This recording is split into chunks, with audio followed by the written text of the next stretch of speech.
What's up, fellow gamers? Phreak here, and the next expansion, I think that's the right terminology, for the set is coming out here for Legends of Runeterra, and though I haven't been playing a ton recently with Worlds going on and the end of the League of Legends ranked season, I have been watching streams a whole bunch, I've been keeping up, and so I'm generally pretty well aware of the good decks and stuff. And regardless, hey, look, even if I don't know the metagame that well, there's new cards and those are fun, and hopefully you enjoy the content. If not, hey, there's other, very, very skilled players who are doing set reviews as well. So let's talk about the expansion coming out. There are 3 new champions. Spoiler alert: Tahm Kench, Soraka, and Shyvana.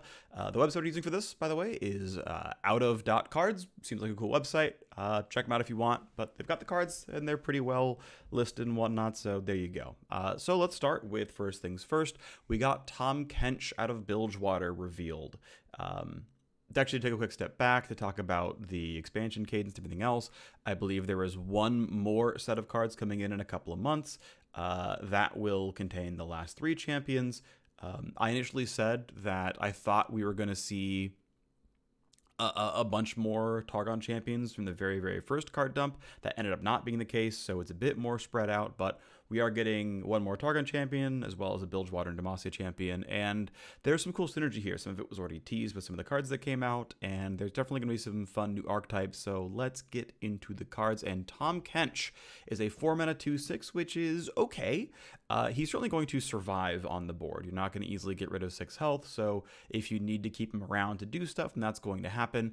Every start of round, he will create an acquired taste, which we'll get into in a second. When he captures 3 units, is when he levels up. So you capture 3 things, which means you can run things like Detain, by the way, right? There is synergy with Demacia, just running just straight up Detain to capture units. Of course, Acquired Taste is a Detain mechanic as well. I believe Tahm Kench's replica card, so if you have 2 of them and you put one in play, and he turns into a spell, that one has Detain as well. That'll be a little bit farther down the line as we go over the other cards.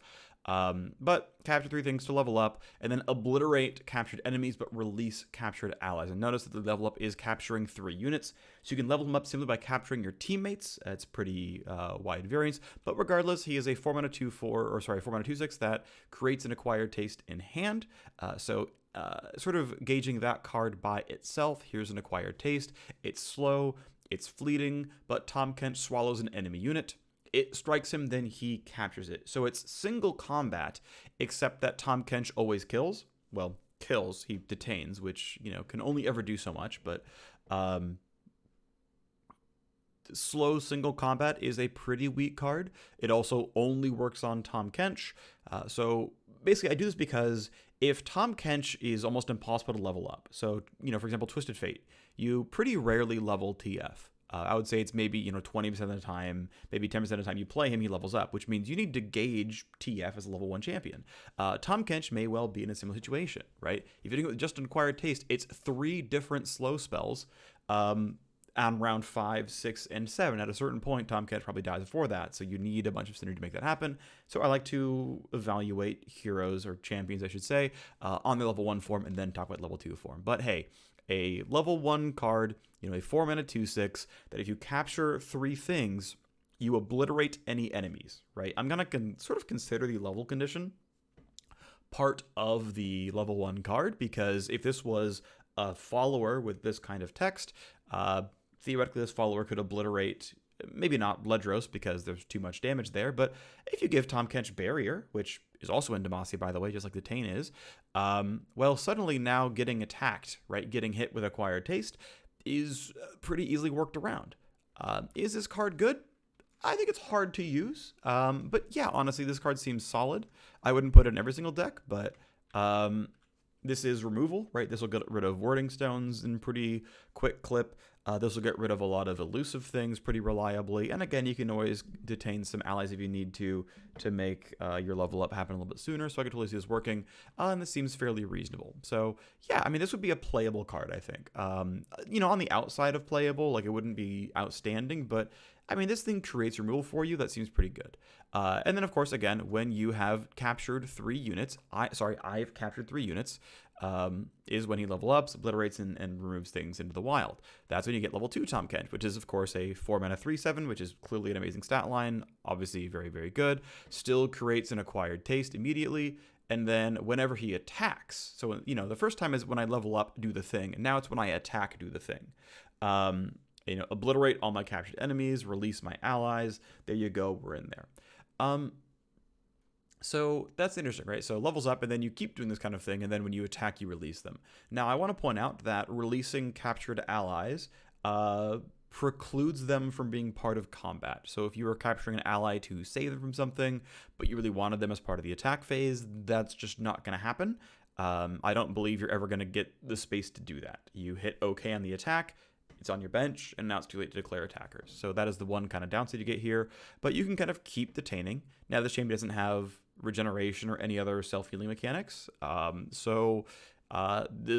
Okay, you managed to level up Tahm Kench. He gained 1 health, so he's at least at 2 health. But, again, you're still going to have the same kind of issue.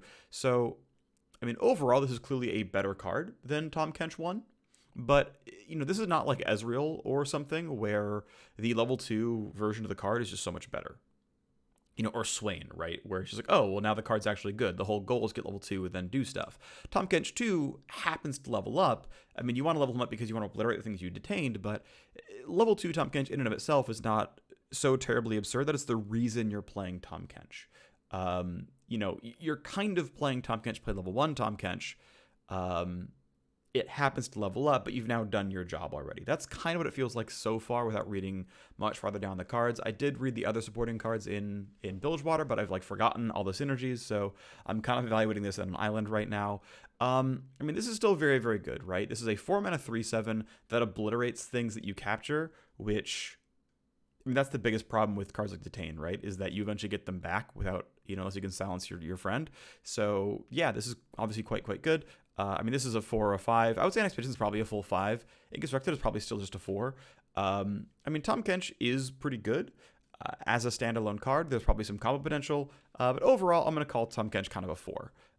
This is a pretty solid card. Again, takes up a champion slot. This is some pretty good removal, but it's only mid-sized removal. And it's a little bit slow. Maybe it is really good enough. But end of the day, right, if it's going to be hard, I think, to detain 3 things, at least easily, and, not have Tahm Kench die. Because then you get units back, and then nothing really happened. So, because he takes damage from acquired taste, I can see this being a little bit tough to make happen all the way down the line. But who knows? Maybe this is better than I'm giving it credit for. Again, still seems solid, but I don't think this is, absurd. So now we go to the Slaughter Docks. There is a new card mechanic in the second expansion of the set, and they are landmarks. Landmarks take up space like they are units, like they are allies, followers, champions, whatever. You're still capped at 6 on the board. They take up space. They don't have health. They don't have damage. They take up space and they can be killed. There are things that kill landmarks, but landmarks do things constantly. So the Slaughter Docks is a 3 mana landmark, which is very, very cheap. You can get that on pretty early on. Uses unit mana, regular spell mana, not spell mana, regular non-spell mana. My brain is just not very good. So yeah, you can't play it on round 2 with spell mana, as far as I can tell. And hey, on round start, I toss 1. Okay, so this gets me to deep sooner.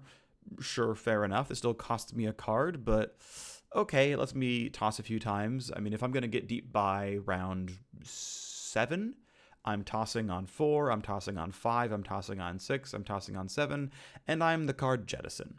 I got memed a lot for calling everything Jettison in the last rundown. We're going to keep it going here.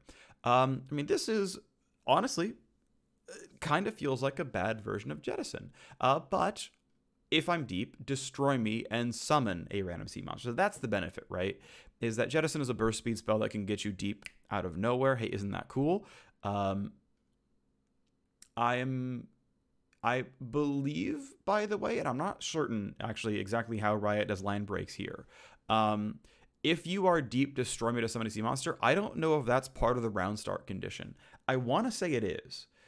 Because there's no line break, it's round start, toss, and if you're deep. So round start, if you're deep, destroy me. I don't believe it's round start, toss 1, and then at any point in time, if you're deep, destroy me and summon a sea monster. So you can't use Jettison to burst speed, turn this into a 9-5 or something. Well, okay, it's not going to be, it's going to be a 10-8, right? Or a 7-7 or whatever.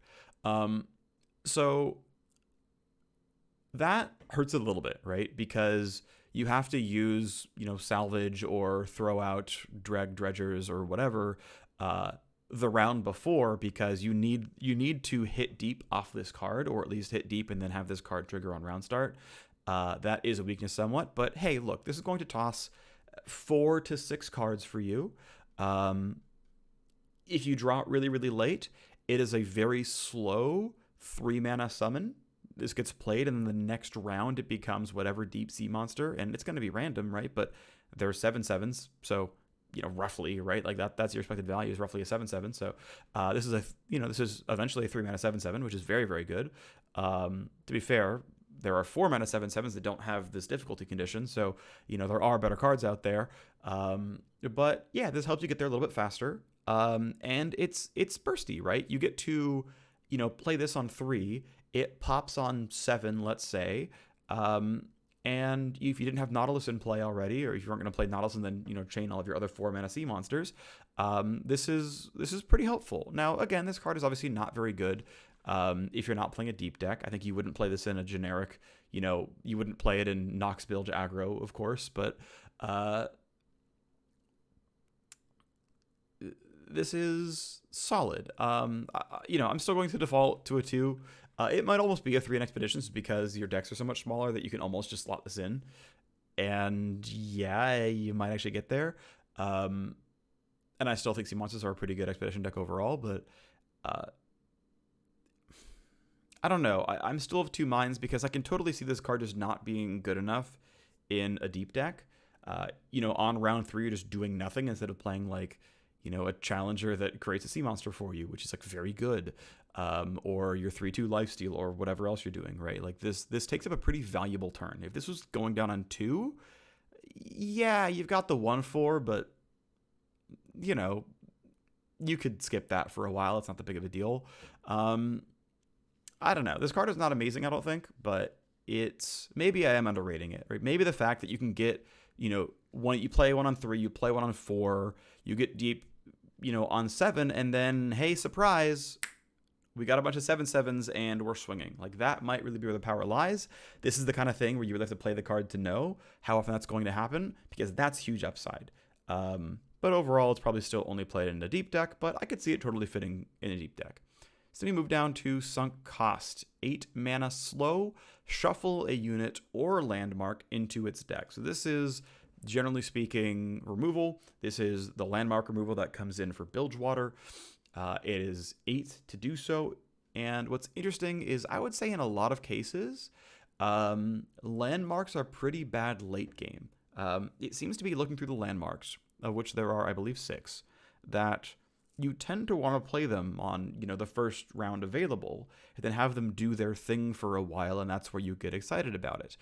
Drawing it on round 14 is going to be pretty useless. That's my read on landmarks right now. Like I said, Slaughter Dogs, I think, is a pretty bad card on round 14, especially in Expeditions, which, to be fair, Expeditions has a lot of top decking, so it's kind of a dead card in that case, but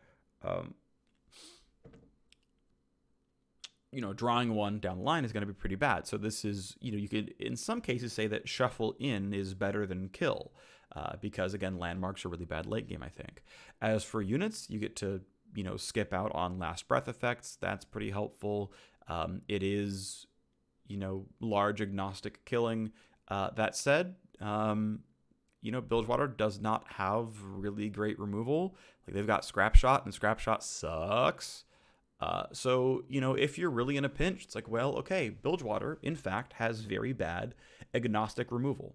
And that's just part of the theme of Bilgewater. Like, that's fine to me, right? They have the biggest units outside of Targon, I guess.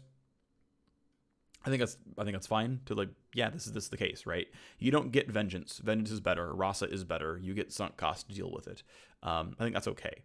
This card is pretty bad. Like, to be clear, this card is, I would say in Constructed, unplayable. I think this is, like, unless you're playing literally mono Bilgewater, and even then I'm not sure you would do this, this seems truly, truly horrible in Constructed. In Expeditions, it's still pretty bad. Removal is still king in a lot of ways. When someone plays Ledros, you kind of need sunk cost to get yourself out of that hole. There are, your just card quality is so much lower in Expedition that just having agnostic removal is a good thing. I think this card is still pretty trash overall. And that's okay. Again, because I think it hits region theming, and that's fine. Maybe I'm really underrating something.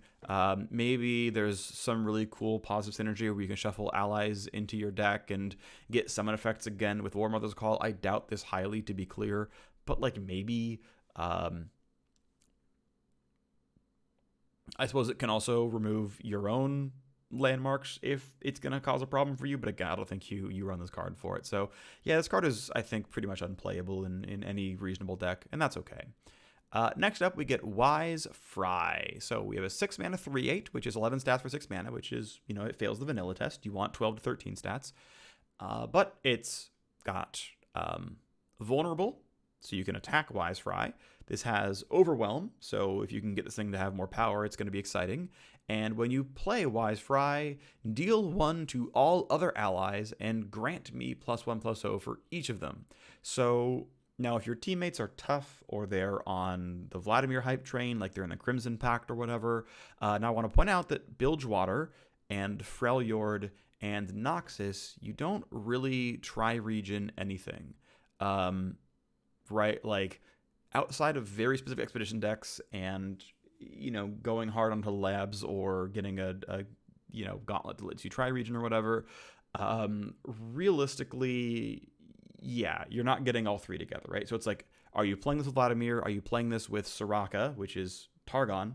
Are you playing this with Elfjord, which has all their scars mechanics as well? Where are you going with this? Where is the self-damage synergy going? Because now there's 4 regions that have some level of synergy here. And what are you doing with this, right? Which way is this going? Don't know, right? Who knows just yet? We don't know for sure. But this is one thing to look at for the self-damage synergy. Is this going to be a possible choice? Now, I want to point out that unless you're running Tough, and Tough, by the way, is in Demacia. There's another region for this, but, Demacia, Bilgewater, Wise Fry as a finisher. Now, keep in mind, Wise Fry can at most hit 5 teammates. So Wise Fry is at most an 8/8 Overwhelm, which for 6 is very, very good. But let's think about, some similarities we could have. Crowd Favorite is, a native 2/1 that can go up to being a 7/6? Right, if my board is full, I have a 7/6 Overwhelm that costs 4. Yeah, it's a different region, but still. This is optimally an 8/8, which is better than a 7/6, but it costs 2 more mana. The downside's also kind of higher. Yeah, you get to keep the health the entire time, but your power is still based on teammates, and you're siphoning that power off of your teammates. Also, this thing is vulnerable, which means there are ways to destroy this thing sometimes. So,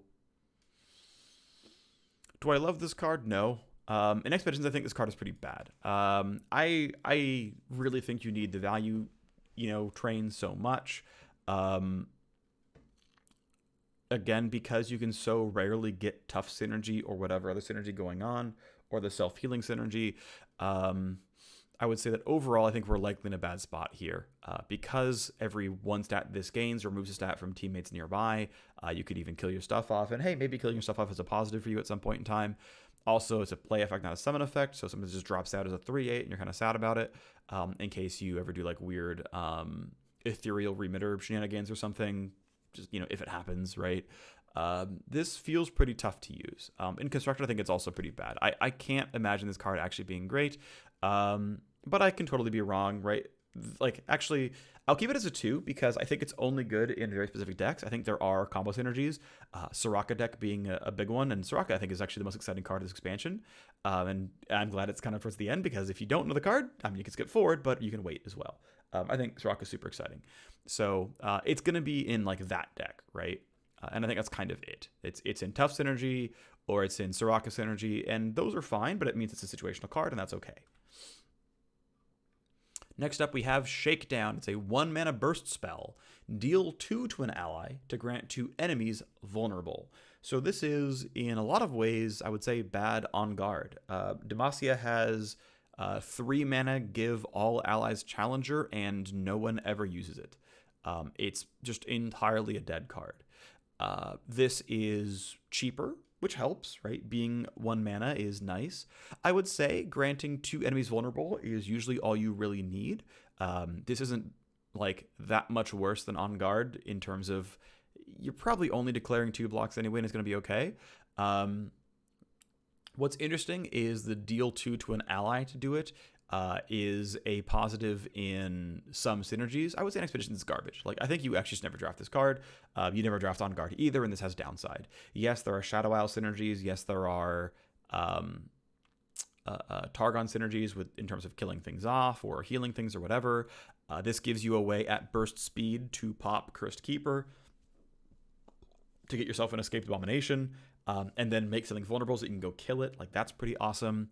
Unfortunately, if you pop your Undying, it's still dead, but it's a 3/3 Undying. You can damage it and then have it go swing, and that can be okay. This card does have some synergy in Constructed. I think it's still uber situational. Very, very, very situational.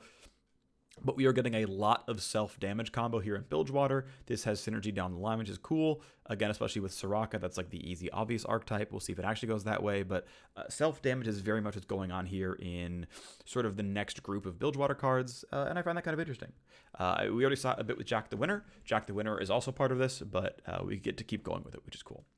And then we have Lounging Lizard. It is a 3 mana, 3/5 elusive, which is obviously incredible. It super passes the vanilla test. That's wonderful stuff. But on round start, deal 2 to me, which means on the 4th round of this card's life, it dies, right? You play it on round 1. It takes damage once on round 2. It takes damage twice on round 3. And then it kills itself for the last bit of damage on round 4, right? So it has the round you play it on, a round on defense, and then the round you attack with it on 3 or 5, and then it dies. And this you can, of course, self-heal, which, of course, again, exists. This is going to be a continued archetype here. Self-healing is a big thing in this expansion. We'll talk about that down the line as we get more of the cards, but Lounging Lizard is another sort of self-healing combo card. It takes 2 damage on defense. It takes another 2 on the next offensive round, and then there you go. So that's going to be interesting. Is Lounging Lizard going to be good? By itself, no. You're going to get in for 6 damage and it dies. Now, to be fair, 3 mana for 6 damage is pretty solid. I could easily see this card just slotting right into Bilgeonox's aggro, because it's a 3 damage elusive for 3 mana that is pretty removal resilient, right? Getting rid of 5 health on round 3 or 4 is tough. Whether you're attacking on evens or odds, right? And yeah, that might nuke it eventually. They'll probably ping it for 1 by the time it's time for its second attack, but you still took removal card out of them, and you ultimately still dealt 6 damage for 3 mana. I'm going to say Lounging Lizard lives in enough decks that it's at least a 3. Because it works as a straight-up aggro card. It will eat a card and hit face. Or it hits face twice, which is okay if that's your goal with this card. That seems fine. Completely fine. This card is totally reasonable. Even Expeditions, where its value is a lot more important, I'm willing to bet there are enough situations where Lounging Lizard gets you over the top, or just fits enough decks or whatever, that we're actually going to be okay here. Worth pointing out, things like Capture Synergy gets to reset the health bar here. So if you're running it with things like Tom Kench, you can capture the ally, spit it back out, and it's back to its regular normal version 1 version, a 3/5 with full health that's going to hurt itself next round. That's all going to be interesting and fun. That's going to be something to look at. Again, any of the self-damage healing synergy is going to be there as well. This seems pretty interesting. This also innately gives 2 triggers to Vladimir if you're playing with that deck. And then we go into Bayou Brunch, and this is where a lot of the self-capture, self-damage synergy stuff goes in. So an ally captures another ally and gains that ally's stats. Now, this is where the exciting stuff happens, right? Because Tom Kench can just simply capture 3 units, spit them all out, and keep the stats. This is where it gets really, really exciting. Now, certainly, if your ally has been damaged down to 3-1 because it's hurt itself twice, it's only going to give someone 3 attack and 1 health. It'll eventually spit back out at 5, but you're not getting any more than that. You're not also absorbing keywords, but if you're doing some immediate, like, this round only buffs, like if you're doing Fury of the North and you're going to make someone +4/+4 and you hit face and you feel really good about it and you're like, all right, and chomp, let me get those stats. And then when you spit it back out, it's back to normal anyway, but you got to basically permanent the +4/+4. You got to snapshot it. And that's exciting. Now, this is a very, very, very slow mechanic, right? Not only is the card itself slow, but in general, basically doing Heart of the Fluffed and combining yourself together and not getting much more out of it isn't terribly helpful. Heart of the Fluffed is a game-losing card, because as soon as they cast Detain or Vengeance or whatever, you kind of lost. That's not really true, but it really does hurt you. If they ever silence you or whatever, you get real screwed. In fact, you can cast Bayou Brunch, they silence your unit or whatever, all those stats kind of go away. In fact, really, you Bayou Brunch a teammate, they then silence you after the fact. That's the better version, and then your ally is gone. This gets hard ruined by silence effects, by the way. And yes, they are changing Hush by the time this video is out. The patch notes are already out by the time I'm recording. It just happens once. It's just 2 mana, and you don't get to go down the line and hit the entire board. But it's not permanent like Purify, so we'll see. But it hits champions. Either way, that's off topic now at this point. But yeah, Hush is still the only way to silence a champion. It only works for 1 round. It doesn't duplicate itself anymore. Maybe Hush gets used a little bit less. And if there's less silencing of champions, then maybe this works out. I don't know. This feels very, very slow. This can have some synergy.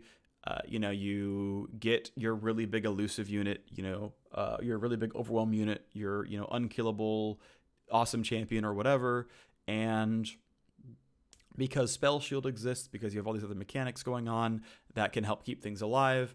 Spell Shield is probably the only reason why Bayou Brunch can be usable, because otherwise you are just way too weak to just like losing this card for nothing. And I want to point out again, this costs you a card, right?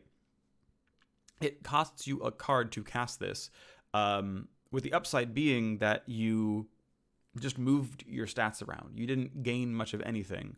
Only if you get to do replication in some way does this actually become a big positive. And who knows?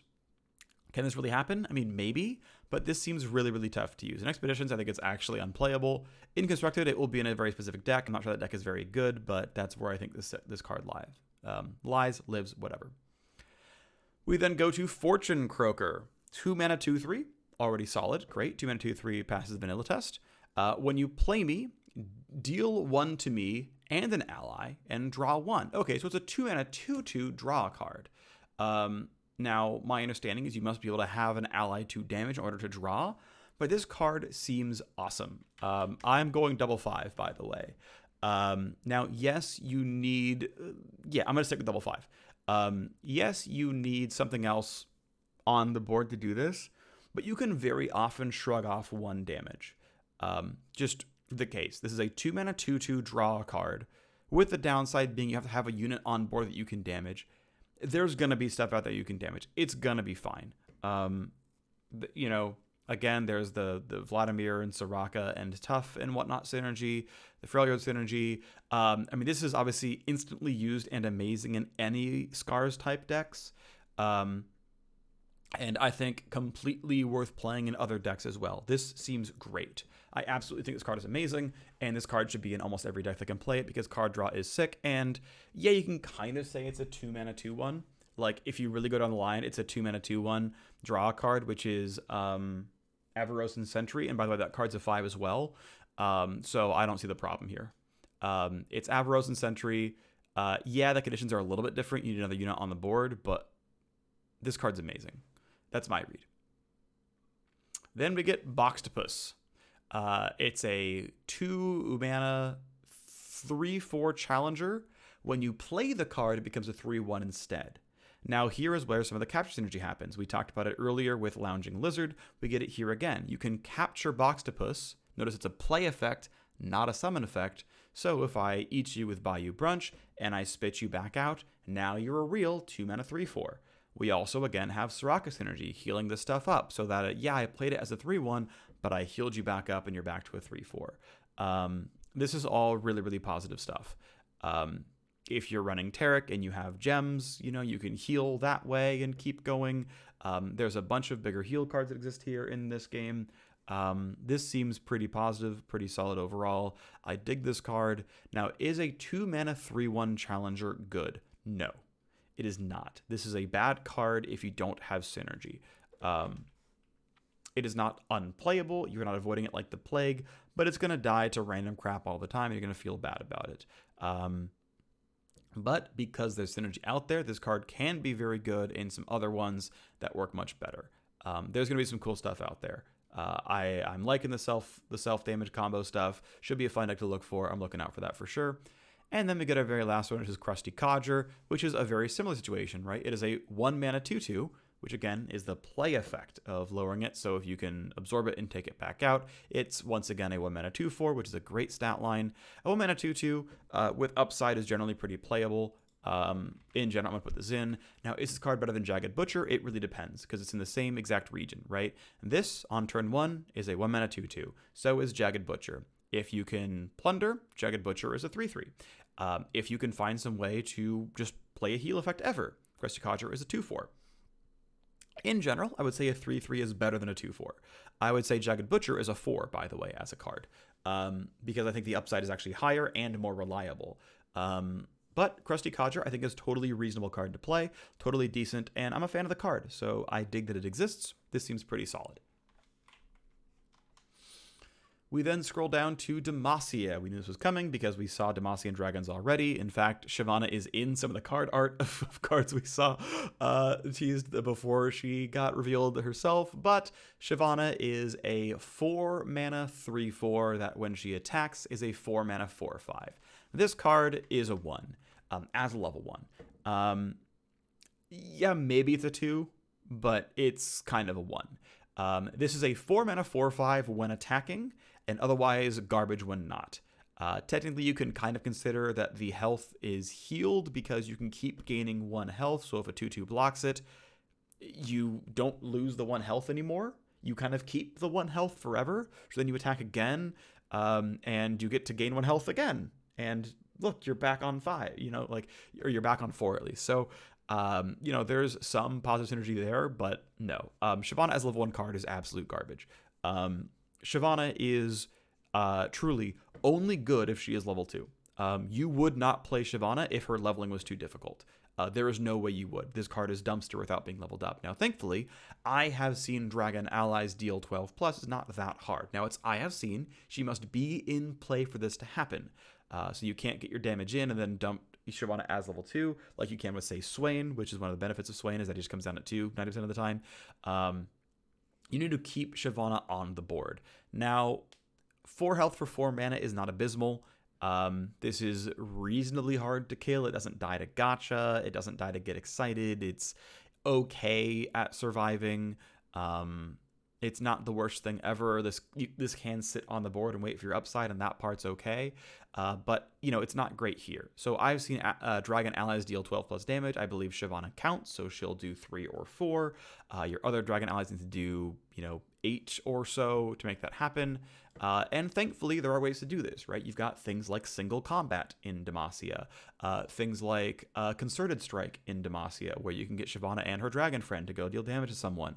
That's one of the nice things is Demacia has a lot of forced unit damage, which is really, really nice. The Demacian dragon, in fact, I believe has Challenger. It's the 5-mana 5/5 Challenger Fury or whatever. Like, that's the kind of stuff you want to see, because you can keep the dragon alive and do 5, then deal 6, and then, hey, you're pretty much there at that point. So that's the kind of stuff you're looking for. You obviously want support attack synergy if possible. I feel like this seems to line up with Targon. Just immediately, Targon has a lot of dragons. Targon has support. Shyvana wants to attack. The other dragons want to attack. This seems to be the combo. But let's move on to Shyvana level 2, because leveling up is not that hard here for Shyvana. So level 2 Shyvana is Dragon Shyvana. She's in dragon form. She's a 4-mana 4/5. Yep, that's solid. Okay, she is a 4-mana 4/5. That is a solid card. With Fury, that's good. That's, pretty solid. That's, like pretty good tough, I guess. She's realistically never coming down as a 4/5 on 4. So she's a 4/5 on round, 5 or 6 or 7 or 8, which does diminish this card somewhat, but still the way this card is. But when Shyvana attacks, she is instead a 6/7. And this is how it balances out, because, you were never getting level 2 Shyvana on round 4, not realistically anyway, so she has to attack on 6 or 7. Well, how do you get a unit that attacks on 6 or 7? Well, you make them a 6/7. Now she can attack on 6 or 7, and it feels okay, because, a 6/7 is pretty solid at that point. Okay, now I'm on board, right? This card is amazing. And you also get a fleeting Strafing Strike in hand. Strafing Strike, of course, is a main deckable card anyway, but Strafing Strike... Oh, this is Confront. This is Shyvana's Confront. Just kidding. We'll look at Strafing Strike down the line, but I'm pretty sure it's basically single combat, except you heal the dragon at the end of it all. So it's basically single combat. TLDR. So, this card is great, right? Shyvana 2 is actually very, very good. Would you play this in every single deck if it was a unit? Yes, absolutely. This is a 4-mana 6/7. Of course you play this card in every single deck if you could. That's, a little kludgy because, again, this is never getting played on 4 for real. There is an asterisk there, of course. But, it's still worth pointing out. Like, this is still the grading scale. This is what I'm doing. Shyvana as a champion. She is now the reason you play a dragon archetype, of course, because the upside is very, very large. It's a 4-mana 6/7 with Fury. Fury, if you don't remember, is gain +1/+1 when you kill a unit. There are even more single combat variants now in this grouping of Demacian cards. The dragon archetype is real. And I'm going to give this card overall... I don't know if it's a 3 or a 4 realistically. It's not a 5 in the fact that we're not running Shyvana all the time. Is Shyvana overall very good? It ultimately depends on how good is a dragon deck. And sometimes, these cards are good despite their champions. Scout decks are good because of MF, and they're not good because of Quinn. MF is very good, Quinn is not. They're often, not always, but often in the same deck. And sometimes not, right? Sometimes you're just over into Noxus, right? But still, there was a while where people tried. End of the day, I'm just going to go with a 4. My initial gut instinct was a 4. Shyvana is a solid champion. The level condition is not that hard. Her level up version is great. And this is overall a pretty good card. I'm overall pretty happy with this one. So I'll give Shyvana a 4. So now here is Demacias Epic. It is a big, big, big dragon. It is a 9-cost dragon. It's exciting stuff. And we get Cadragrin the Infernal. So a 9-mana 9/6 Fury. Well, it fails the vanilla test, but there's text, so hold on. When I am summoned, grant other dragon allies everywhere +2/+2. Now, you can find a way to cheat this out. It is a summon effect.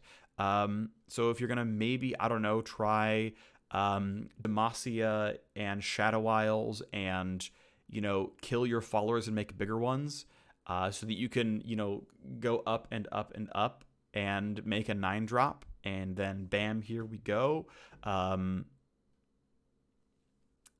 Maybe, right? But it's grant, so it's permanent. It's not itself, so it's not going to be an 11/8. It's everywhere, so it's going to be hand, deck, and play. And +2/+2 is, of course, a lot. This still feels, I think, too clumsy for me. So in my mind, I think this card is not good. Ultimately, it might be that dragons actually need a big finisher, and that, they've got overwhelmed, they just want to be just a little bit more resilient, and then you play this on 9, and then bam, we won, it's over, we got it. But I would kind of still rather have Bright Steel Formation be my 9-mana finisher, where everyone is invincible. Let's go and win the game. To me, a 9-mana 9/6 that you're still waiting down the line for it to pay off, maybe it really works, right? Maybe we're doing the Elfjord War Mother's Call stuff, because again, a summon effect means it has War Mother's Call synergy. This is a great card to pull out with War Mother's Call. Elfjord has a lot of Behold 8+ mana. This may well be where we go with this one, and it's the Elfjord dragon version is what we actually do, and then it's fine, and it's just going to be good enough, and that may well be the case, honestly. There's a lot of ways this card can actually synergize, and there's several different decks out there, and there's probably one that does work. You are definitely, of course, only playing this card in a dragon deck, and then even then, I'm just still not convinced. Again, outside of things that cheat the card, like War Mother's Call, I can't imagine why not play this card from hand. I could very well be wrong, but that's my read. Then we have a 6-mana 3/5. We've got Dragon Guard Lookout. Obviously fails the vanilla test, a 6-mana 3/5, but when I'm summoned, again, another summon effect. That's a big deal, of course. Anyway, you can cheat this out or, kill and revive it. You're going to get these kinds of effects. That's a big deal, of course. Mist Call and whatnot can be certainly very, very nice. When I am summoned, if you behold the dragon, behold is in play or in hand on your side, rally. And this is where it maybe gets exciting, right? So this is maybe where it works out here because ultimately, like I said, I think it can be hard for dragons to have a good finisher. Round 6, 7, or 8 is around the time a mid-range deck really wants to end the game, which I'm going to kind of consider dragon decks to be. You're not really a full ramp deck, especially when your primary champion costs 4 mana. You're not fully ramping there, right? You are somewhat mid-rangey. You're trying to play, a lot of 4, 5, 6, 7 cost cards, but you're trying to end the game by the time you're playing your last one. So this is actually positioned pretty well, size-wise. This is actually positioned pretty well. Ultimately, when I'm summoned, if you behold a dragon, rally. Rally actually does work pretty well with dragons overall. I would say that dragons really are at home in Demacia with rallying because of Fury. Because you're going to fight, your opponent's going to chump block you, and you're going to go, thanks for the snack, I'm bigger this time, try again. And the chump blocker didn't really weaken you that much because your health grew by 1, and you offset, some or all the damage the blocker dealt. So this is exactly the kind of card I think dragons need. This card is also, I would say, potentially playable outside of a dragon deck. Now, as a vanilla, this card is almost playable at 4. A 4-mana 3/5 is acceptable if there's any text remotely at all, but this is rally. This is not rally off of a condition, at least not a difficult one. It's not plunder than rally. It's just rally. It's not if plunder then rally. So I like this a lot. I think this is actually pretty well positioned. I think it's the right size. It's going to be useful on the second attack with your other dragons that all have 8 to 10 attack or whatever ready to go. This has synergy with Shyvana because she's going to attack and gain stats again. This is great because Demacia has actually a lot of combat tricks they want to hold in hand, and so they're happy to open attack and then go, oh, by the way, Dragon Guard Lookout. Or see their opponent go for attack, burn their combat tricks and go, oh, I have enough mana, let's do it. Demacia has a lot of this turn only buff effects. I actually really enjoy, I'm blanking the name of the card, 1 mana, give everyone tough, actually pretty solid. Synergizes with rallying quite a bit as well. I think this card is pretty good. Overall, I really like this card. So I'm going to go just for a solid 3. Because it's not in every deck, but I think this card is good. I'm going to go ahead and go for a 4. You're overpaying in expeditions, but I think that's fine. I actually give it a 4 for that as well. I think a lot of these really just do line up. And that, these are going to be pretty similar in expeditions as well as constructed. Maybe I'm wrong, but that's okay. So we get Strafing Strike. This is the card that Shyvana generates when level 2 Shyvana attacks. An ally and enemy strike each other. Then after the strike, if the ally is a dragon, heal it 2. Now again, a lot of these dragons are going to have Fury. So you're going to use Strafing Strike to, a lot of times, remove something moderately small, get +1 health, and then heal the 2 damage you took back up anyway. So yes, it is a more expensive single combat. Honestly, you run 3 of single combat in almost any Demacian deck in the first place. This is slightly more expensive single combat, but Dragon Synergy single combat. I am not sure. So in a Dragon deck, is this better than single combat? For 1 mana, situationally heal 2 health. Maybe. So things to look at, right? This lets you use level 2 Shyvana to kill a 3/3. and then just undo all the damage that you got dealt, basically. That part's pretty good. But you can also just like kill wording stones and just heal 2 on the end if you were already damaged, right? There's ways to use the healing pretty directly, and not just as removal. So you have a couple more kind of avenues to use this. Is it worth the 1 mana to heal for 2? Again, dragons really want to live a long time because of Fury as the mechanic existing. So there is some reason to run healing in the deck. This is one of very few healing components in Demacia. Obviously, it is only ever potentially as good or better in a dragon deck. It is guaranteed only a 2 as a result for that. It's only ever a situational card.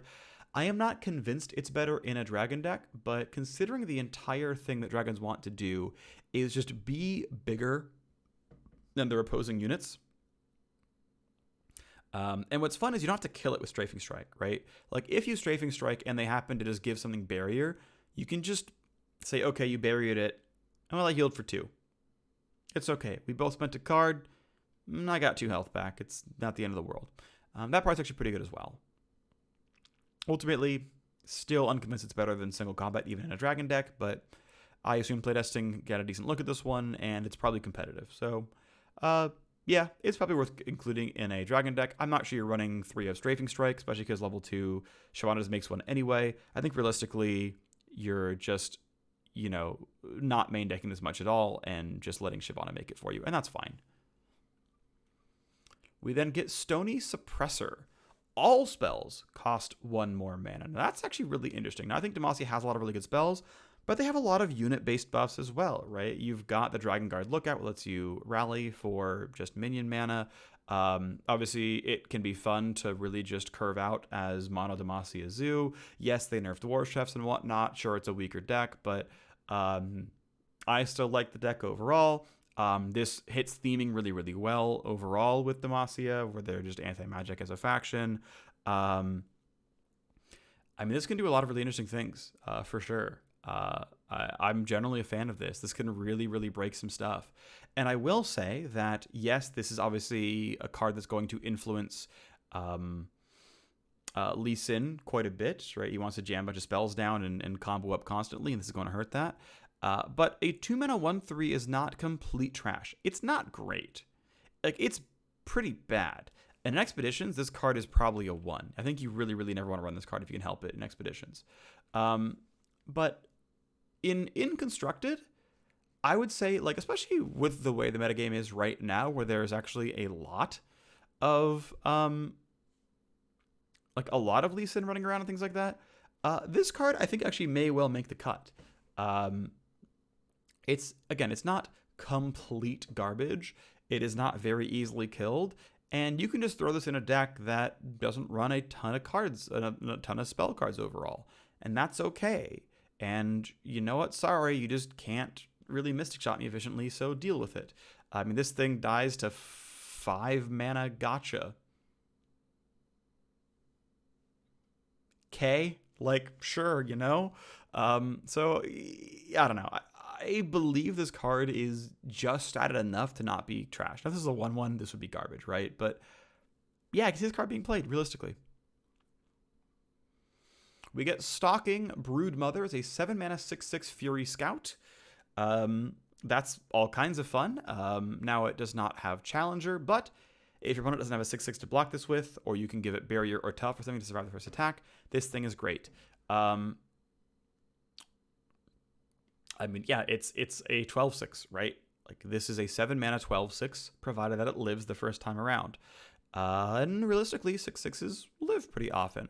That said, again, the vanilla test, it's still something you're playing on 7, when, you would play a Rekindler. That's a stronger card than this, right? But it's the dragon deck. We're going to play big dragons. We're going to hope it's enough. Realistically, right, on round 9, this is now an 8/8 Fury Scout, because of, the 9-mana dragon coming in with Kadrigrin. Maybe it really does work out, and just the big body deck works. The chief competition for this deck is Deep. Does dragons do it better than Deep does? I don't know if they do. Realistically, I'm not sure if dragons are better than are better than deep? That's the ultimate question, right? Now, in a tournament format where you got to run multiple different regions, you're probably not running dragons with Bilgewater, and you're not running deep with Demacia. So, you can get 2 different ones here, and you can try them both. And to be clear, one thing I want to bring up, and I actually told myself after the last video I'd do this more often, is let's just talk about the fact that big dragons are cool. Like, you don't need to rate these cards just on how objectively powerful they are, but do you like running big dragons? That answer is yes. Well, here you go. It's a dragon that grows when it kills things and hits twice in a round. That's exciting, right? That is a cool card. Obviously, you only ever run this in Dragon Synergy. I actually might give this a 3 in Expeditions because big stuff can be hard to come by. It's common, so you're going to see there's a lot offered. This card may well be pretty solid. It is a 12/6. That's good for 7 mana. Confront is Shyvana's spell card if you have multiple Shyvanas, and it's just simply grant an ally challenger. Now, this is actually the exact kind of thing I needed to see in Dragons, is that these are big cards that grow when they kill things. Some of them even have Scout, which is obviously great, but they mostly have Fury. And, okay, how do we use this well? And it's granting something challenger permanently. That is such a big deal, because now you've got your 7/7 that kills something, becomes an 8/8, kills something, becomes a 9/9, kills something, becomes a 10/10. Yeah, the health bar is slowly shrinking over time, but now, because we can reliably kill 3 or 4 things, now we can go into Elfjord or into Targon and get big healing, and suddenly we're great. Dragon Soraka may very easily be an archetype by using dragons with Fury and Challenger to clear the board, and Soraka and her supportive cards heal them up all the time, and you can't do anything about it. Permanent Challenger on a unit. This is cool. Now, I'm going to say pretty reliably, this is going to be at least a 3. I don't want to give it a 4 in Constructed, but I might. Actually, I'm really close to giving it a 4 here. I really, really think this card is very good, because it is burst speed. You play it to kill something. Like, this is single combat, right? Yes, it takes your attack token to do it, but it's burst speed single combat. My ally fights your enemy, and I kill the thing because I picked appropriately. It's not single combat that you can't interact with, Mystic Shot with it. Like, yes, there's some downsides here, but then I do it again. This allows your dragon allies to sneak past what the good blockers would be. You can remove elusives pretty consistently. This, I think, is a very, very good card. I'm going to go and give it a 4 in both, actually. I think there are going to be plenty of situations where you have the biggest unit on the board, or at least one of the biggest units on the board, and you go and snipe a bunch of smaller things, and, basically you dodge the Anivia chain block. You get to kill the Anivia egg because the thing is Challenger. You can, snipe a bunch of other random crap. Like, this is a really big deal in my opinion. I think this card is very, very good. It is Shyvana's, again, repeat spell. There's a really good chance that we just don't, run more than maybe 1 copy of Confront, because we're going to hold Shyvana's. We play Shyvana on 4. We give our 5-drop dragon. We play that, we give it Confront, and we go and we swing for the fences. Like, this is how I think dragon decks work. This, to me, is the MVP of a dragon deck. And then we give Sharp Sight. Sharp Sight is a burst speed, give an ally +2/+2, and I can block elusive this round. This is pretty interesting here as well. This is, it's interesting, right? It is Riot printing, reach, if you're using the Magic the Gathering keyword. I can block elusive. That's interesting to me. So it is Riot saying, yep, we're gonna add tech cards against elusive. Now, I will say 2 mana 2/2 is not really that bad. So unlike Passage Unearned and stuff like that, where the card is just unplayable and it can only ever be a tech card, Sharp Sight can exist on its own, right? Radiant Strike is 1 mana +1/+1. That's seen some spotted play. Fury of the North, 4 mana +4/+4. That's seen a lot of play. Back to back is a total of +6/+6 for 6. That's seen a lot of play. Sharp Sight is 2 mana for +2/+2. That is reasonably sized. That is a playable card without that. This is, a reasonably solid 3. It is a decent card that you can totally consider playing in almost any deck that uses minions, which is almost any deck.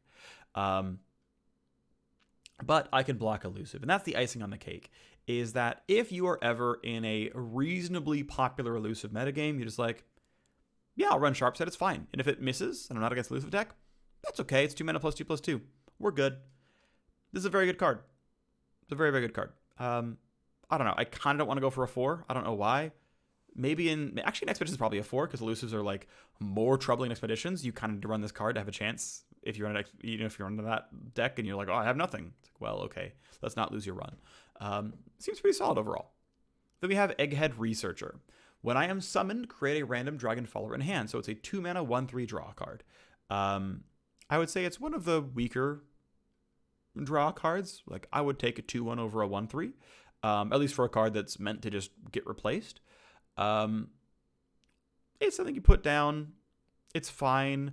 But right, compared to Stony Suppressor, where you actually want the card to live because it has an ongoing effect you care about, you don't care what happens to Egghead Researcher. You're just playing it to fill out your mana curve and just play a 2-drop. It's like, well, I found a 2-drop to play in a dragon deck. Here we go. Woo! And you'd almost rather bank the spell mana for Confront on 5 after, like... So I don't love this card. In Expeditions, I will say it's a 4. Any like remotely well-statted card draw is a 4 in Expeditions, and I think this is it. This is fine. It's totally playable. It's pretty solid. I dig this card. In Constructed, are you playing it in a dragon deck? Probably. Are you playing anything else? Probably not. I just think Demacia has better 2-drops, and if you're ever playing Dual Region, there's definitely better 2-drops out there. So, actually, I'm going to go down to a 2. I think this card is actually only playable in a dragon deck, and even then, I'm not sure it makes the cut. So I'm not sure I actually care. Then we have Dragon Guard Lieutenant. 2-mana 3/2, already solid. 2-mana 3/2, pass the vanilla test. Great, it's at least 3. When I am summoned, if you behold a dragon, grant me Challenger. Cool. So this is Stalking Wolf without the Snow Hare, which is great. It's a 2-mana 3/2 Challenger. Asterisk if it's in a dragon deck. Okay, so in Expeditions, it's at least a 3. Realistically, it's at least a 3 because it's 2-mana 3/2 with upside. Yeah, great, sure. I'm not clamoring to grab this every single time, but I'm totally happy seeing this card in my pack, and I'm happy to grab them in Expeditions. In Constructed, it doesn't quite pass the test in either way. It is only playable in a dragon deck, because you would never run a vanilla 2-mana 3/2 in a vanilla deck, in a Constructed deck, where your card quality cutoff is so much higher. But yeah, this is guaranteed removal. Yeah, it's going to die to whatever it blocks, or it gets, blocked by, but this is going to go kill something. This is, this guy's just going to run in and dive bomb someone, and that's fine. I think this is totally reasonable, totally solid card, and I think it absolutely makes the cut, and it makes the cut way more than Egghead Researcher does, by the way, in a dragon deck. So let's move on to Elfjord. Elfjord gets very little. They get 2 cards. They get the Howling Abyss and Voices of the Old Ones, but they get their own landmark. So let's talk about what landmark they get. Well, it's a 7-mana landmark, so I am playing it pretty late in the game, and it's kind of War Mother's Call. War Mother's Call, of course, is playable on round 9. This is playable 2 rounds earlier. On round start, instead of summon from my deck, create in hand a random level 2 champion that you don't own. So this is interesting, right? Not in your hand, not in your deck, not in play. So what's cool here is this allows you to basically play early game champions, but have a late game win condition by precluding it, right? And this is, to my understanding, random champions from any faction. I know there's consistent wording at this point, I think. Actually, sorry, I don't know for certain what the wording is on random, because I think a lot of times it'll say random from any faction, I believe is the wording for that, but I really could be wrong. So I'm sorry I don't have that one for sure locked down. That's my bad. But create in hand a random level 2 champion that's not in your hand, deck, or play. So, okay, it's create me champions that I don't already run. And this is fun for one reason. It's now a deck building constraint. It's, okay, what are the best level 2 champions in the game? Level 2 Karma? Early? Yeah, it's on round 8, not round 10, but that's not bad. Anivia on 8. Tryndamere. I don't know if you actually really want level 2 Tryndamere. He's a 9/9. It's not a bad card, but meh. Level 2 Thresh, sick. Level 2 Fiora, you probably don't care about very much. Level 2 Lucian, meh. But, there's level 2 Teemo is obviously complete garbage, but it's a deck building challenge. because if it is from your regions, by the way, if it is from your regions, okay, what are the regions that you include to look for the best champions? If it's not from your regions, what cards can you try to include in your deck so that you don't draw them? And I'm going to be honest, it's probably the wrong choice anyway. But it's interesting to think about. Like, this is going to be a fun card to build around, and that's fun. Overall, it is a value engine. It's draw a card every round. I would say there's not a single level 2 champion that is objectively bad. Some are obviously better than others. Level 2 Ezreal is pretty sick. Level 2 Thresh is amazing. You know, there's some really good stuff out there that you really want level condition, and then you just feel super awesome. You can just drop level 2 Callista and attack, and she just picks something and you go. Like, there's some really incredible stuff out there. Like, really, really incredible stuff out there that's just objectively super duper strong. And that's exciting. That's fun. I enjoy that a lot. It's also fun because now anytime you Mist's Call or Rekindler, they're just level 2. So if you are doing, Shadow Isle synergy, you got it. You got level 2 Tryndamere, you can just rekindle this forever. You got level 2 Huckram, you can just rekindle it forever. You're in. We're good. We just got there. That stuff is really exciting. That's pretty fun. I dig that a lot. So this is a really fun card. In Expeditions, I think it's a game winner. Like, this is a 5 in Expeditions. I think this is a game-winning card. If they don't have landmark removal, you have a value engine and a card generation engine, because not only level 2 champions almost always 5 out of 5s, as a card, just a standalone. And I want to be very clear, I did not know this card existed when I decided for my set 3 review I was going to just grade cards as level 1s and level 2s. I just decided that because I wanted to, and this is purely kismet that, like, it stands alone as useful. Because now I have, like, a bunch of numbers of, like, yes, I agree, level 2 Shyvana is in fact a 5. Howling Abyss creates level 2 Shyvana. It creates level 2 Thresh, whatever. I just think it's kind of funny. In Constructed, it is a very specific card. It is a very specific deck.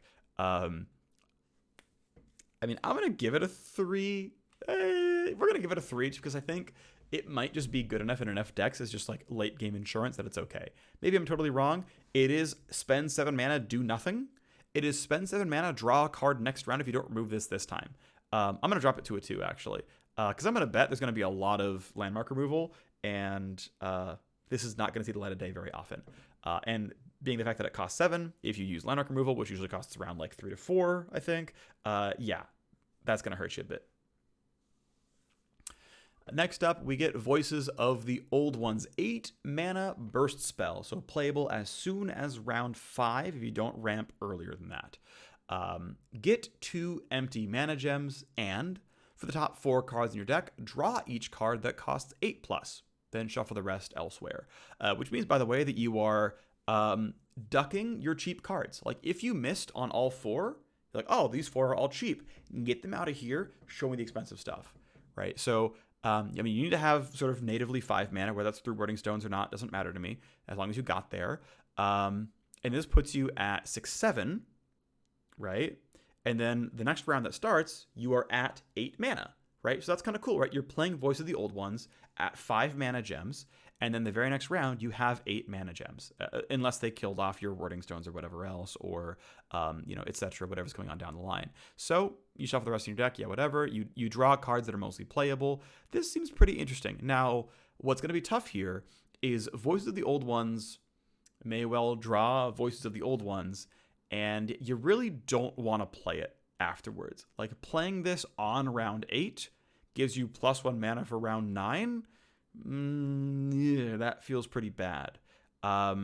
This is going to, and this is actually one thing I think they've done pretty good, a good job with, is with the mana ramp cards. They've given it some kind of other upside that makes it not feel like complete garbage in the late game. So Catalyst of Eons gives you 3 health. Yeah, it's not great, but at least it's a card.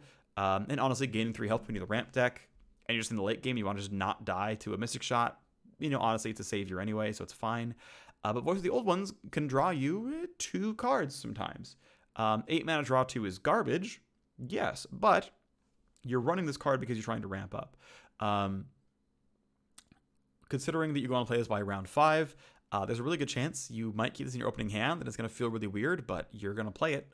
I think this card is pretty rough, though, in a lot of cases. I think it's hard to make a real ramp deck in Expeditions.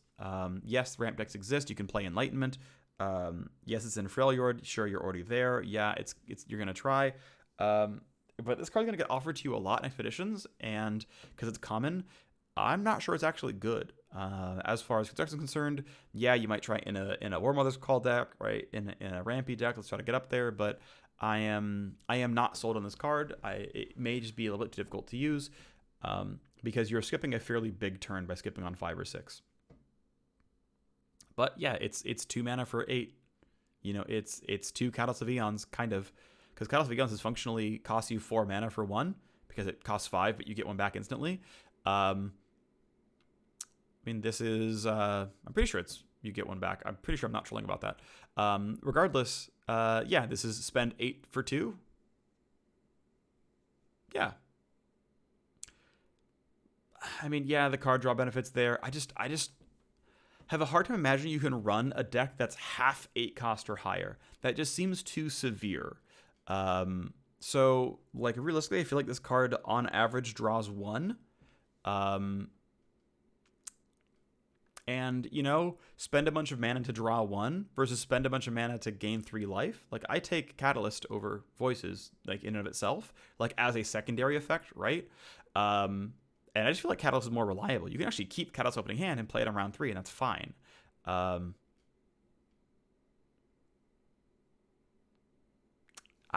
think this is just too weak of a card to play on ramp, but maybe I'm wrong.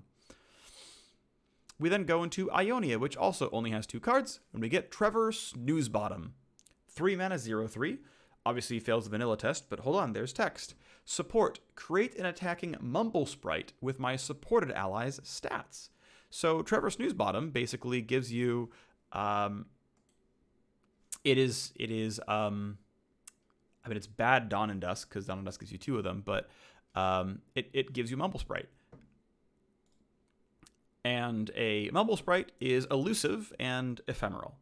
So this is the interesting part, right? Is we're playing a card that will never really do much of anything. Like, this card is going to die in its opening attack, almost always, right? That's just going to be the case, unless you can do a bunch of weird support synergies, like give this thing elusive so it lives for an extra round, whatever.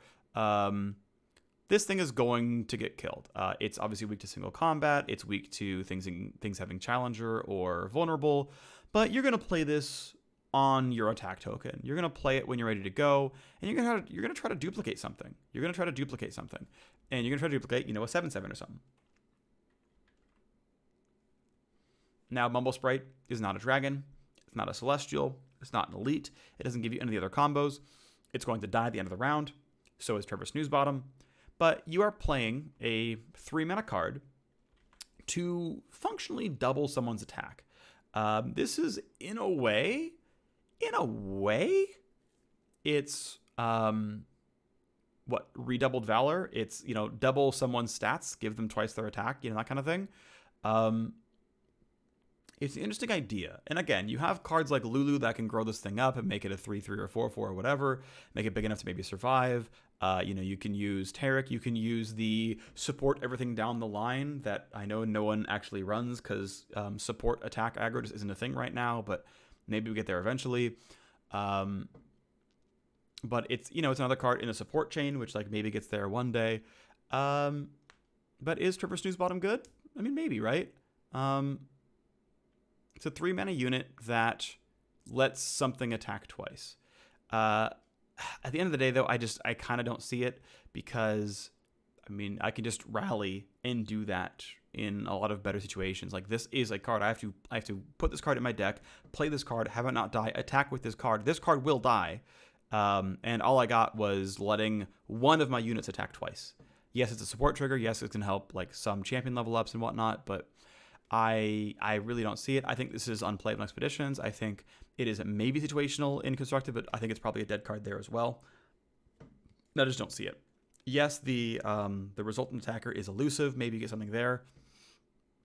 That might be indeed the combo you find, but I think that is probably just too difficult to get to. And then we get the final card in Ionia. We get Nopify. It is 2 mana deny that can target something that costs 3 or less. I saw a Reddit thread a few days ago. I forgot who posted it, but it was here are all the cards that exist that are Nopifiable And of those, here are the good ones that you actually care about, like Strafing Strike and Single Combat and all that stuff. It won't hit Avalanche, but it'll hit some of the other big stuff. It'll get rid of Mystic Shot. It'll get rid of Get Excited, all that kind of fun stuff, right? So is Noblify good enough to play? The threat of Noblify is already a big deal. If people have decided that Noblify is not a dead card, if people are like, actually, yeah, it's good enough to run in a deck, then now suddenly players have to play around 2-mana deny. Suddenly that is a real thing. That's a concern. Because it existing and being theoretically playable means players have to play around it on ladder and even in tournaments if you have it in your deck list, right? Is the card innately good? Probably not. I really can't imagine running Noblify when you could run Deny. And maybe I'm wrong about that. But the flexibility of being able to just fully remove Vengeance, Ruination, Harrowing, War Mother's Call, all that incredible stuff, that's stuff that really, really matters. But I could see you saying, you know what? Yeah, I really got to make sure I can keep my Taric alive. And I'm going to tap down the 2 mana because I know that when you Thermal for 3, I'm still going to Noblify and we're going to be okay. But there is a really, really limited count of cards that Noblify can target because it can't get the burst stuff. It can't get skills either. It also misses that stuff. Right? It is only fast or slow spells that are cheap. So this is a very, very, very narrow window of things that it can go for. In Expeditions, I think it's completely unplayable. In Constructed, it is maybe playable. My instincts really are that this card is not good, but who knows? Now we go to the 2 Nox cards, and we get another landmark. We get Noxcria Arena. It's a 5-mana landmark that on round end, it's not really any better than being on round start, except that it works with regen. So this will happen before regeneration triggers, and then if things live, regen happens. Your strongest ally and weakest enemy strike each other. Now, the big benefit I want to point out here, actually, is this has synergy with Frostbite. And this, I think, is part of the reason why it's on round end. Now, Noxus doesn't have Frostbite, but if you're going to run Nox Elfjord, you can Frostbite some random unit and guarantee, almost in all cases, that it's going to be the weakest enemy. With 0 attack, 8 striking my ally is not going to matter. My strongest ally almost certainly kills it. Now remember, strongest is highest power to lowest power. If there's a tie, highest to lowest health. If there's a tie, highest to lowest cost. So my 9-1 is the strongest unit, and it's stronger than my 8-8. Your 0-12 is weaker than your 1-1. And so that's what's going to hit each other, right? My highest power hits your lowest toughness. My highest power hits your lowest power. And if I Frostbite, I can guarantee what it's going to be. That seems pretty good. Now, Ashe, for example, guarantees that she Frostbites the strongest enemy. So whatever the strongest thing was, that's been shunted. That one's gone. When you go for your big combat trade, then I flash freeze you, bam, we knock down something else that's pretty good. And whichever of those has the lowest health remaining is going to be the thing that I pull with Noxcria Arena, and it dies. I like this a lot, actually. This has more Vladimir synergy, by the way, because very frequently your unit will live. This has Soraka synergy because your unit will live and you'll heal it. I mean, even just like just spamming regen triggers overall feels great, which Elfjord has some. Noxus has very, very little, but it exists at least a little bit. But yeah, Nox Frel and this can also work with dragons, of course, as well, right? Using Fury to grow bigger and bigger and bigger and get rid of things, like that's also in there. This gives XP to Shyvana. Like there's a lot that goes on. There's some good synergies here. Noxcria Arena, I think, is actually very good in Expeditions. I would give this a 4. Maybe a 5. I don't think it's quite there because you do have to get other support. And keep in mind, I want to point out, though, right, that Noxcria Arena is bad single combat, right? You play this, it waits till round end, it can't be done during combat or in reaction to other things, and then you finally do a single combat that is out of your control. And then it keeps happening. And if you are ever behind in board, yeah, okay, eventually you kill their 2-2 and it's going to be fine, but, like, you're going to, like, you're going to hit the Undying a fair bit. And actually, that's the combo I want to look at. The Undying. This is on round end. Hopefully, I can get my Undying to die. And then on round start, the Undying revives, and it's going to go kill something else. There's a Shadow Isles combo. I just run Noxcria Arena. Maybe I can run 2. I'm not sure if you can run 2 landmarks. I didn't actually look that up. But like, Undying combo is a combo with this. If they don't have Noxcria Arena removal, you just keep just hitting stuff.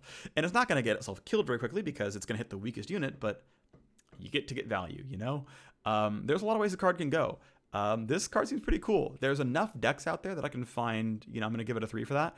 I give it a 4 on Expeditions because removal is so valuable that as soon as this tags 2 different things, it's a great card, and that's going to happen.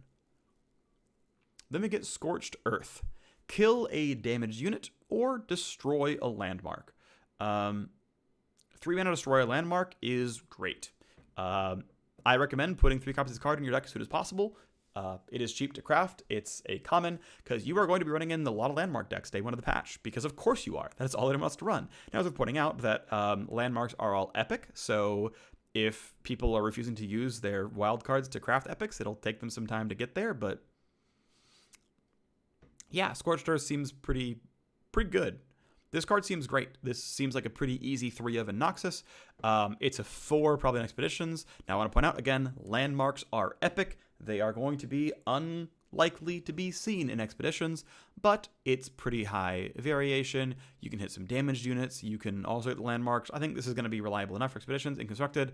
I'm going to give it a 4 as well. This seems pretty reliably useful. I think we're going to play this card. We then go to Piltover and Zon. We're getting 2 cards, which also includes landmarks, and we get the University of Piltover. Let's scroll down a little bit. There we go. University of Piltover is a 5 mana landmark.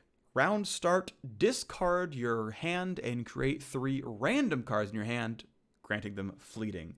So I'm just going to play 3 cards around forever for the rest of the game.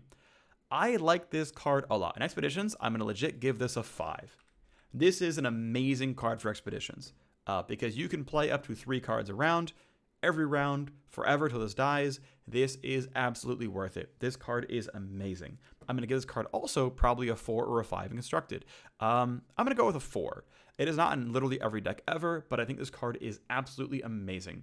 Now, what's nice is if you destroy University of Piltover, I didn't discard my hand yet. It only happens on round start. It's going to be okay. I don't have to lose anything except that I trade my card for your card. You removed it, not the end of the world. Some cards get countered. That's okay. Yeah, you're not going to play this in a really hard control deck where you are just, you know, really hoping it's going to be enough. My understanding of the timing of this is you're going to draw a card from your deck, it's going to get thrown away, and then you're going to show up here. Now, what's fun, and let's talk about some of the other stuff going on here, right? University of Piltover may create for you you know, a card draw card. It might give you Rummage. Okay. You draw 2 cards. They functionally are fleeting for you because they will get discarded on round start when this next triggers. So you can never grow your hand any larger permanently because it will keep happening. That's okay.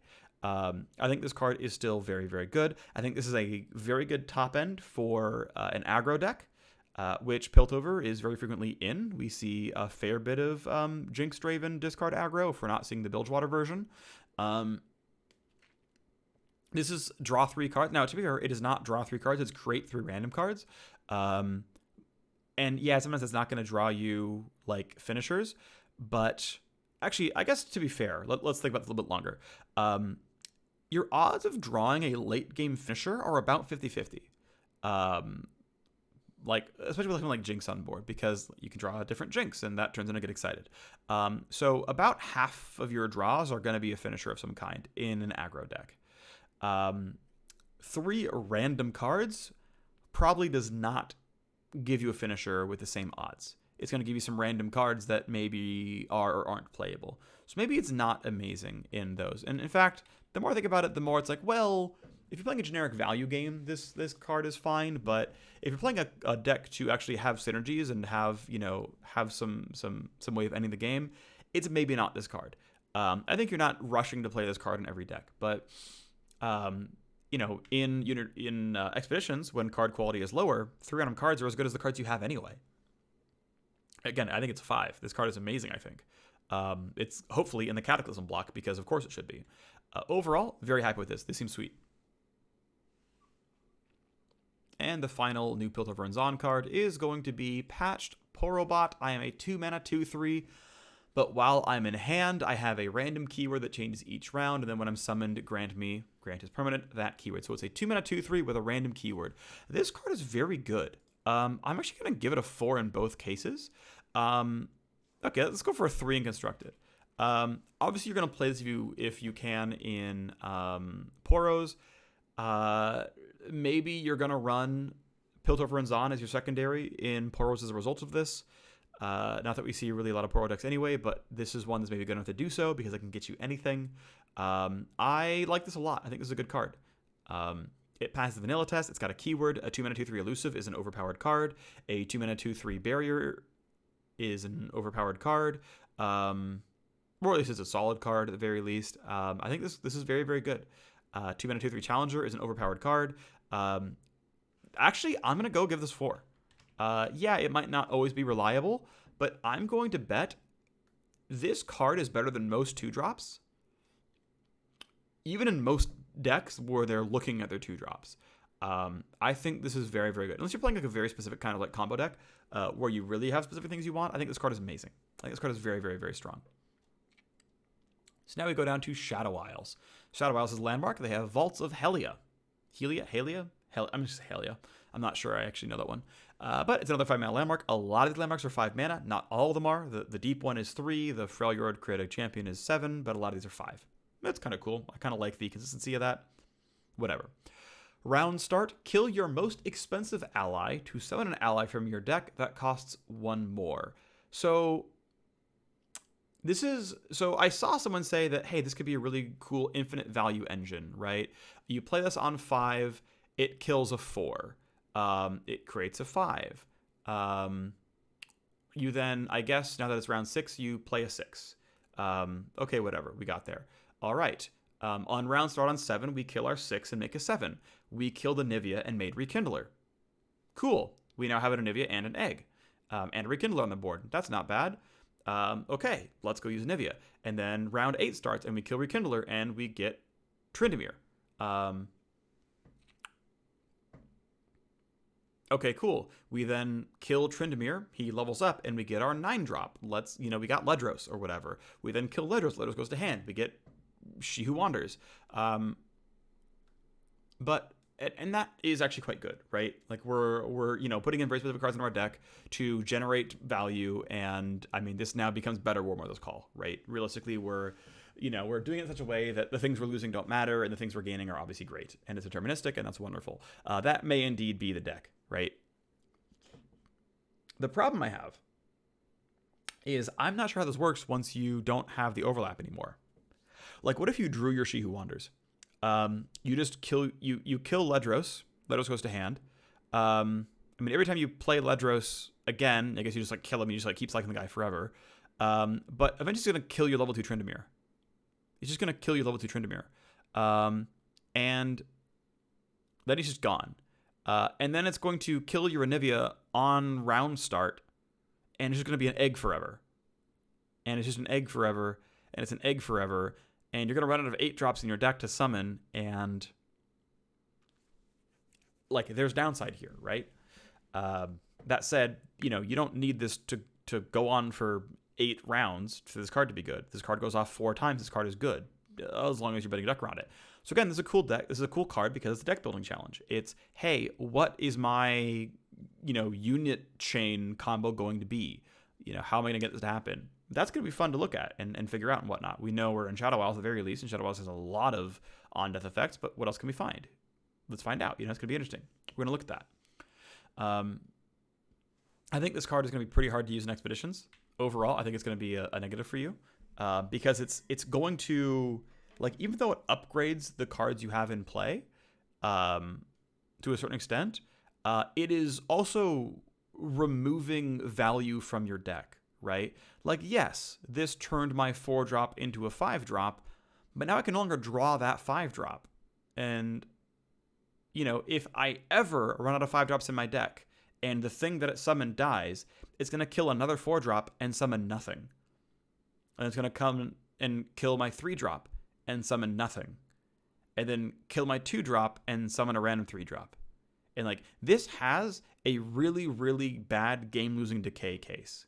This has a very, very bad case. Which means it is a 2 to a 1. It may well be a 1 in Expeditions, actually. Because I think it's actually so reliably going to screw you. I really think it's going to screw you a lot. I think this card is maybe unpickable in Expeditions. Because I think it can be uncontrollable quickly. And I'm worried about that. In Constructed, you can obviously build a specific deck around it. It may well be a top tier deck. Who knows? We'll see if it happens. But still an interesting card to think about for sure. We move on to Crumble. Crumble, kill an ally to kill a unit or destroy a landmark. Now, killing an ally can sometimes be a positive thing. It's kill an ally to, vengeance, or kill an ally to destroy. I'm going to go ahead and say that, wow, Noxus really did it better with Scorched Earth, but okay, yep, the best demolition is in Noxus. That's cool with me. I dig that. That makes sense. I'm down. I'm a fan of that. I am a fan of, not being able to answer all things in all regions. I think that makes total sense. Cool. I'm about it, right? Failure doesn't have it. Iona doesn't have it. Noxus has it. Piltover Mazan doesn't have it. Saddles has it badly, as far as I can recall, right? So, okay, sure. Fair enough. Is this card good in Expeditions? No. Now, technically, this is vague wording, although I'm pretty sure I know what it actually means. It could say, kill an ally to kill a unit. Or destroy a landmark. Or it's kill an ally to kill a unit or destroy a landmark. And grammatically, these are written the same way. I believe it's kill an ally to do one of these two things, but theoretically, the grammar supports all of one or destroy a landmark. Again, I'm pretty sure it's kill an ally to do either. In Expeditions, this card is pretty bad. I don't think you can really draft this card. I think it's going to be way too difficult to make this happen. Yes, there are some combos out there. Yes, it can be playable in some decks, of course. But this is pretty bad. I think you would really hesitate to draft this card pretty much ever. In Constructed, you may just need to play it because you don't have landmark destruction, and it just needs to happen. And again, you're Constructed. You can play enough units that have Last Breath effects that you're going to be fine with it. And now we move on to the last bit. We go into Targon, and we get Soraka. And I gotta say that I am excited by the new Targon cards. This looks pretty exciting. I'm pretty happy with this one. So Soraka is a 3-mana 1/6. Now that is 7 stats for 3 mana. That passes the vanilla test. I'm already happy with this card. Soraka, support. Heal me and my supported ally by 4. So we had way up at the beginning all of these Bilgewater cards that hurt themselves when you played them. You had 1-drops that did it, you had 2-drops that did it, and then you play Soraka on 3, and bam, they're back to being OP. I love this. I love this a lot because I didn't think we really had quite the support we needed for the support attack archetype. Right, the Targon plus, I mean, honestly, I think in the review I said it had to be Noxus because Noxus at least wants to attack all the time, and that felt pretty bad. It's Targon Bilgewater. That's the combo. That we're running Taric, we're running Soraka, we're running maybe Tom Kench. We're figuring out how many of each of those we want to run, and we're using self-damage and Soraka healing to attack with these units who want to attack, who are going to gain their benefits, who, because they're being healed by Soraka, are going to be big enough to beat whatever they fight. Right? Having a 3/5 challenger, whatever that card actually is absurd. And you're going to have it, and it's going to go fight things. It's going to be amazing. I think it's a 3/4. It's a 2-mana 3/4 challenger. You're going to play that on 2, you're going to play Soraka on 3, and a 3/4 challenger is going to kill whatever is out there. And Soraka is going to be a 1/6. She's going to live. There is no way she dies on round 3 for 6 damage. And you have to one-shot her, by the way, because she's going to heal all the way to full, basically, on support. Soraka is very good. This card is a 4. If this card never leveled up, I mean, this is a 1/6 that heals herself and an ally for 4. Okay, it's maybe more like a 3. Actually, it is more like a 3, to be honest, because it's still a 1/6 scoreline, and healing can sometimes be a little bit tough to get out, but, I mean, totally worth considering playing. If this was a follower, that was the only text. 3-mana 1/6, heal for 4, heal myself for 4. legitimately playable card. Soraka is a playable card at level 1. And Soraka, by the way, doesn't have to see anything to level up. You have healed damaged allies 4 or more times. So again, we need things that hurt themselves, right? We're playing with Elfjord or Noxus or Bilgewater. I'm still voting Bilgewater. These things are hurting themselves, and you're healing them up. Now, you really don't have to burn just like a health potion and, burn an entire card on healing. Also, what I'm not certain about is if you have AoE healing, and there's some cards like this, you've healed damaged allies 4 times. If I heal my whole board, does that count as healing 4 times, or I have healed damaged allies? Now, I believe it's going to be per unit, right? If I heal 4 things for 1 with 1 card, that's you have healed damaged allies 4 times. I'm not certain, but I believe that's true. Regardless, Soraka feels almost as easy as Swain to level up the card. Now, I want to be clear about something. You don't just jam Swain into a random deck and go, look, level 2 Swain, we did it. You play a Swain deck, usually with TF, maybe with Gangplank.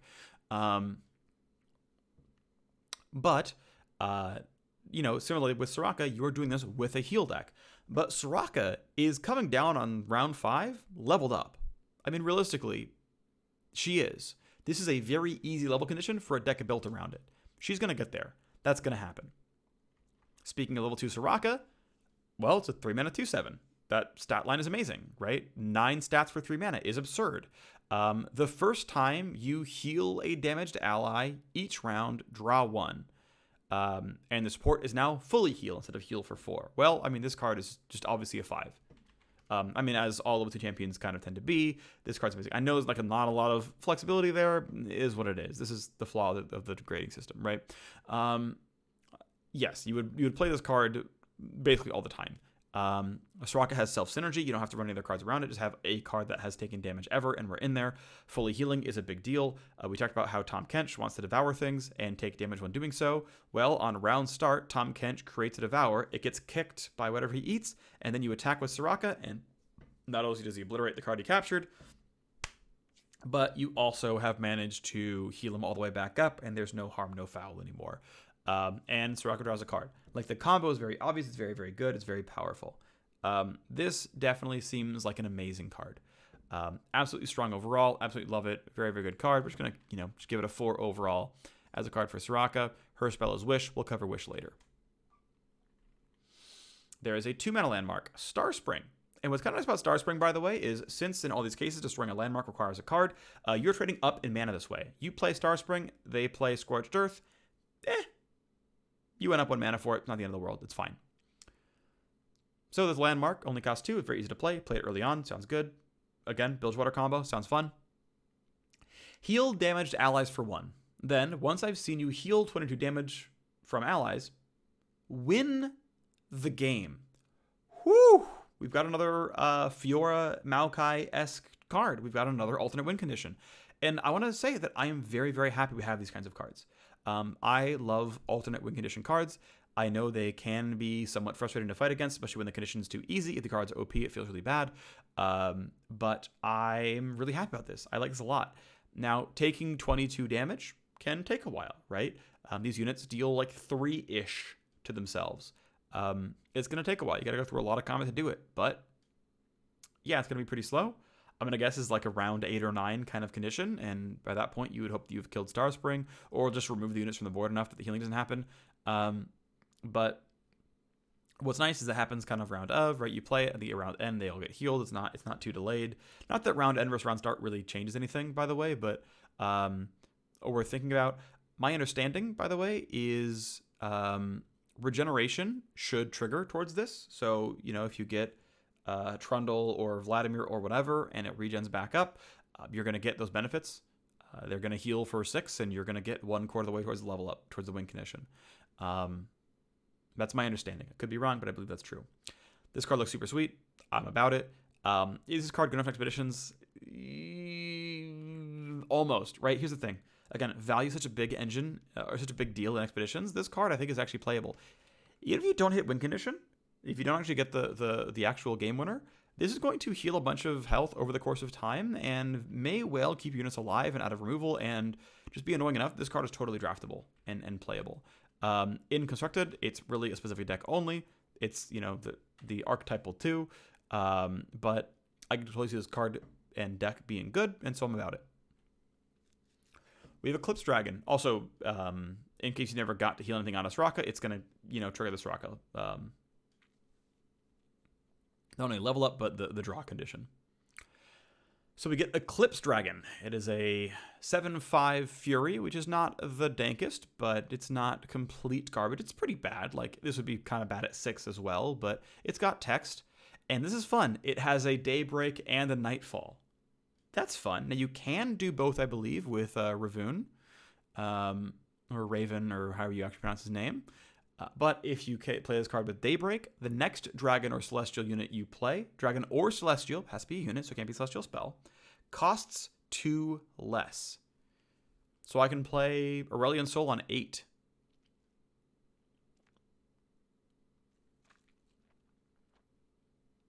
That's very good. That's a pretty good Daybreak effect. It's kind of a 5-mana 7/5. Yeah.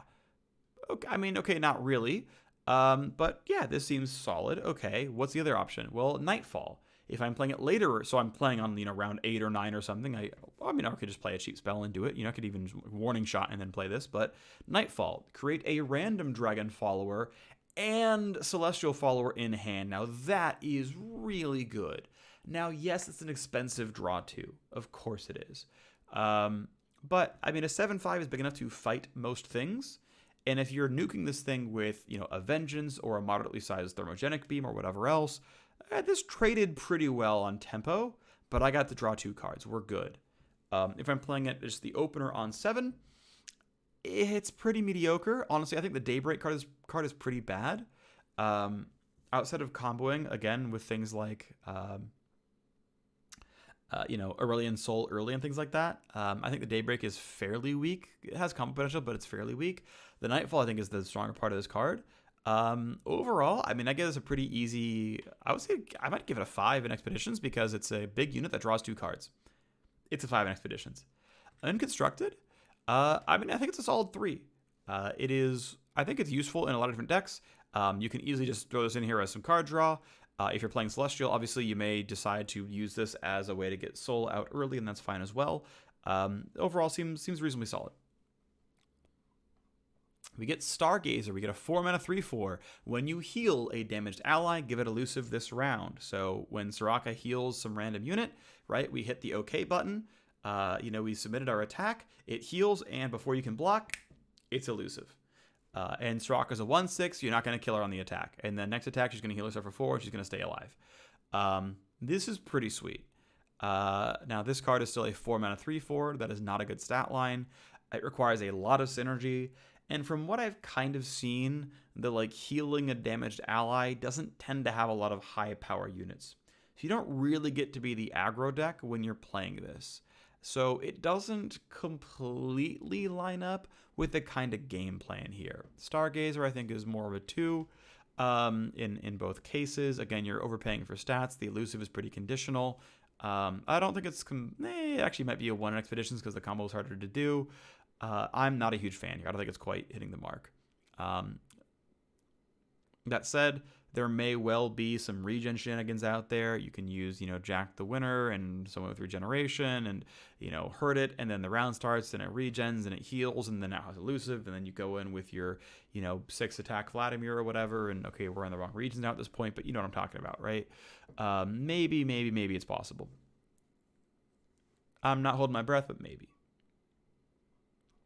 We go on to Wish, and we have a 3-mana slow spell to fully heal damaged allies.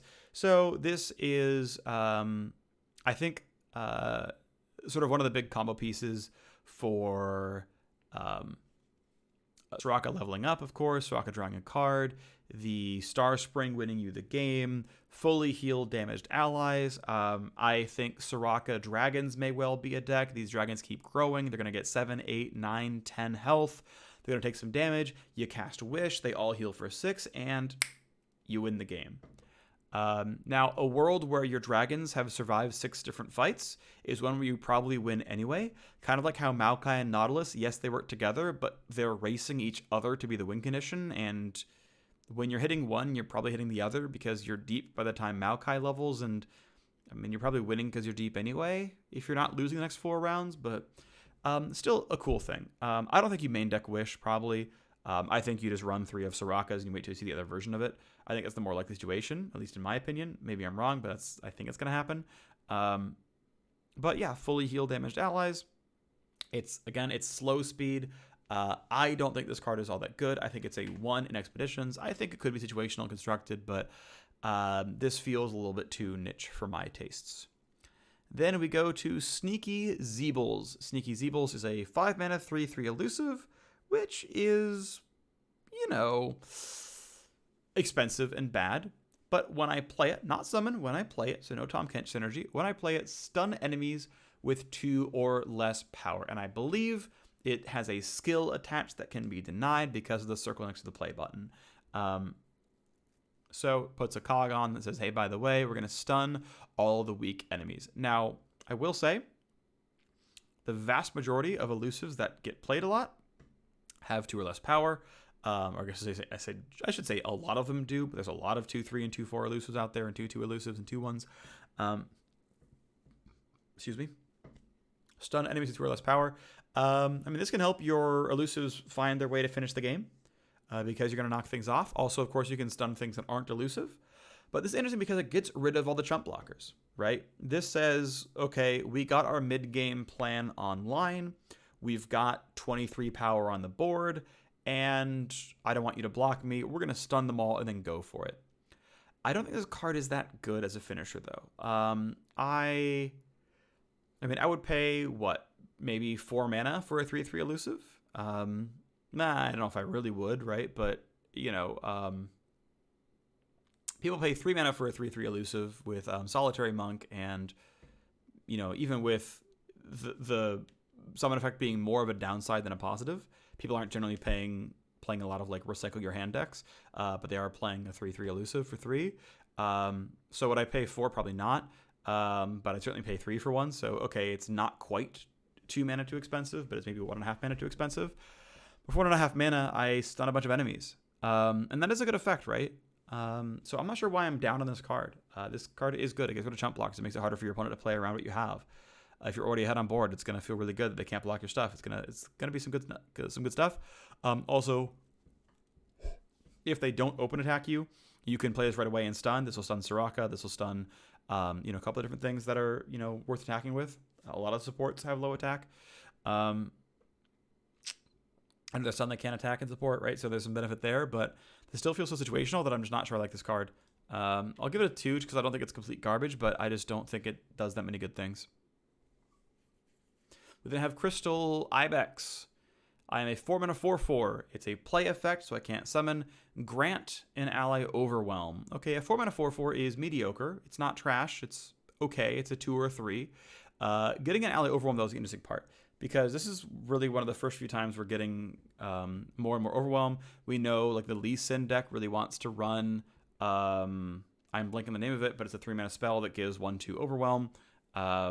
It's Shield of Daybreak. No, it's not that because that's the honest thing, but Zenith Blade. It's Zenith Blade, I think it's the card. And yeah, granting Overwhelm is really, really powerful. It's really useful. It's nice. Let's go find our finisher and give them Overwhelm.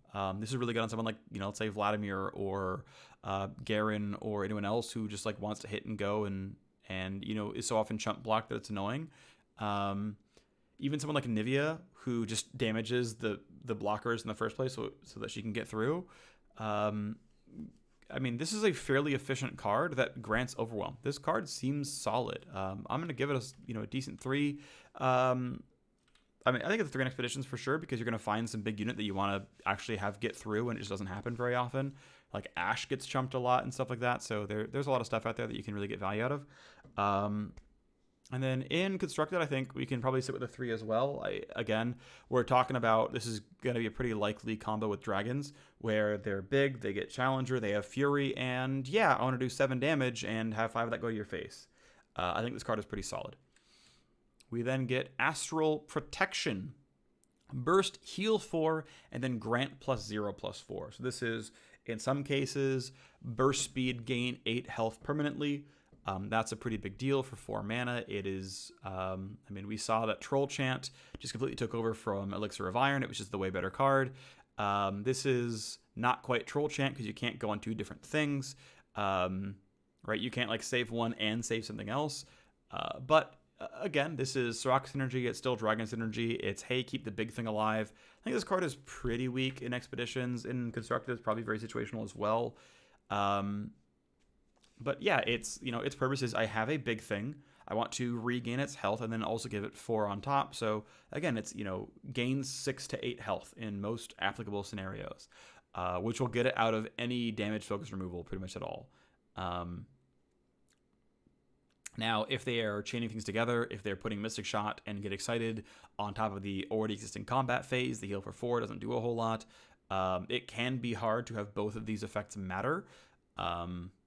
But again, it's there to say, look, my unit is winning. Let's keep going. That said, there are probably better versions of this card out there. Like Soraka existing is the better version of this because it doesn't cost you a whole card. There is a chance it gets played, but I'm kind of not holding my breath. I feel like this card is actually just too weak to do useful things. It's just because it's like too expensive almost. Ultimately, like if this gave reliably 8 health, this would be amazing, but it doesn't. So I'm just not sure I love this card. And then we have Spring Guardian, a 3-mana 3/3. Great. Yep. When I am summoned, create a Spring Gifts in hand. And so Spring Gifts is a 1-mana slow speed spell, fully heal an ally. That's actually pretty solid. Yeah, it's slow speed, so they might react to it with some kind of removal ability. And fair enough, you know, people are going to keep track of this face-up card in your hand and track your mana and know that, okay, as long as I hold on a Mystic Shot, I can, you know, eat your Spring Gifts and be good to go. And that's kind of where this comes into play, realistically, right? You hold this mana in this card, and you say, okay, I'm going to bait your Mystic Shot. We're going to play Spring Gifts. You're going to try to nuke this with Mystic Shot, and then we go, bam, heal 4, gain 4. That's some of the gameplay, right? But ultimately, yeah, I mean, this is the weird thing, right? It's because it's slow speed, you cannot react to Mystic Shot. If they nuke it, it's too late. You have to play this and hope they don't have a nuke in response. But that's an okay price to pay, I think, to make them burn that removal. For the cost of 1 mana, you made them dedicate. You made them actually, you know, not have you made them not have Schrodinger's Mystic Shot. And that's actually pretty important. So, yeah, it's a 3-mana 3/3 that generates a card. The card it generates is not bad. This card is quite good. Yeah, it can sometimes be hard to find the right situation, but this is a 4. This is very good in Expeditions. It's very good in Constructed. There are going to be living units down the line that you're going to use, and it's going to feel good. There is a lot of support for the healing into win the game archetype. This seems quite nice. I like this a lot. Dragon healing seems very good. And then finally, we have Divergent Paths. Draw a landmark or destroy a landmark. So Divergent Path looks like Targon maybe just has the very best landmark destruction. This is really, really good. I mean, the alternative on the other side, right? By the way, this is probably a 4, and it may well be a 5 in Constructed. This is assuming landmarks are good overall. Maybe it's a 5 in both, but again, getting your landmarks might be difficult. But this has like a lot of reliability. If you don't have landmarks in play that I care about, I'll just draw mine and play mine. It's fine, no big deal. Yeah, it's 3 mana to replace me, but that's not the worst thing in the world. Like, people actually run Entreat, right? They actually run 2 mana draw champion for reliability's sake. Yeah, it's kind of mediocre, but they still run it, some at least. Divergent Paths has the option of just actually being good. And the downside is it's Entreat. So yeah, I think this card is great. Again, landmarks can very much be win conditions in this game. Landmark destruction is pretty rare. Noxus and Targon have the best ones as far as I'm concerned. And these are what you're getting. I'm about it. This seems very, very good. I'm still excited for Soraka Dragons as a deck. We'll see if it comes out and is good. Hope you enjoyed the video. I had a good time recording it, and I'll see you next time. Bye-bye.